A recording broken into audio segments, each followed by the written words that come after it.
কিসের পকোড়া? লোটে লোটে কি? লোটের মাছ মানে কি? লোটের মাছে পকোড়া। ভালো খেতে, ভালো খেতে। আর খাবে? এ না,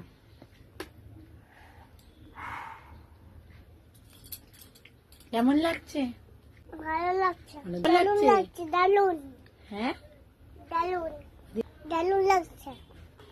লাইক করে দাও বাচ্চারা, লাইক করে দাও। তোমরা খাবে? খাবে তোমরা? চলে আসো মামার চ্যানেলটিকে চ্যানেলটিকে শেষ করে দাও, লাইক করে দাও, শেয়ার শেয়ার কমেন্ট শেয়ার করে দাও আর আর কমেন্ট